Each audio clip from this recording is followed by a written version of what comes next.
শুভ দুপুর বন্ধুরা, চলে আসলাম দুপুরবেলা রোজের মতন খাবার টেবিলে। আজকে দুপুরে হয়েছে গরম গরম ভাত, সবেই রান্নাটা নামিয়েছি আর চলে এসেছি সবার জন্য খাবার বাড়তে। এখানে হয়েছে গরম গরম ভাত, হয়েছে উচ্ছে আর আলু দিয়ে ভাজা, আর করেছি পাতলা করে মাছের ঝোল। দেখো, জ্যান্ত রুই মাছের ঝোল, কাঁচকলা, সজনা ডাঁটা আর আলু দিয়ে পাতলা করে মাছের ঝোল।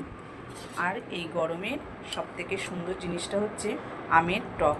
আজকে একদম পাতলা ঝোল, এরকম করে সর্ষে দিয়ে, শুকনো লঙ্কা সর্ষে ফোড়ন দিয়ে মাছের আমের টক দারুণ লাগে খেতে, একদম ঝোল ঝোল। তার জন্য দেখো ছোট ছোট বাটি নিয়ে নিয়েছি আমের ঝোলটাকে খাওয়ার জন্য। প্রথমে ভাতটাকে বেড়ে দেবো। তোমার হয়ে গেলে চলে আসো, বাচ্ছি। রাজু, ওখানে জলের বোতলটা আছে, ভরে নিয়ে আয়। ভাতটা বেড়ে দিচ্ছি।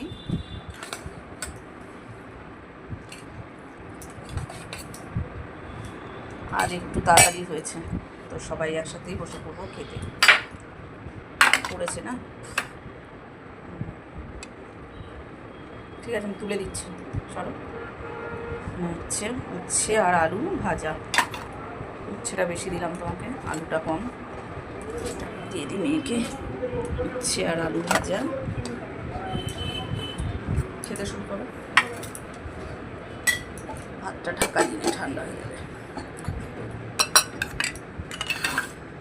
আমের পাতলা ঝোল কিন্তু খুব ভালো লাগে খেতে। অনেকে এরকম পাতলা ঝোল কিন্তু খায়, আমরা তো খাই, চাটনিও খাই, আবার এরকম পাতলা ঝোলটা বাটিতে করে চুমুক দিয়ে খেতে দারুণ লাগে। আচ্ছা, তোমাকে কি লেজা দেবো? এবারে দিচ্ছি মাছের ঝোলটা, বাটিতে দিয়ে দিই। কাঁচকলা, সজনা ডাঁটা আর আলু দিয়ে একদম পাতলা করে মাছের ঝোল, আদা জিরে বাটা, আর তার সাথে তেজপাতা ফোড়ন দিয়েছিলাম। এরকম গরমকালে পাতলা ঝোল দারুণ লাগে। বসে পর, খেতে থাক, তারপরে মাছের ঝোলটা তোকে পাতেই দিয়ে দেবো। গরম গরম তো, সঙ্গে সঙ্গে খেলে পারে একটু পাতে দিলে ঠান্ডাটা তাড়াতাড়ি হয়ে যায়। এবার আমের টকটা তো গরমে সব কিছু খেলে এই টক আর তেঁতোই বেশ ভালো লাগে খেতে।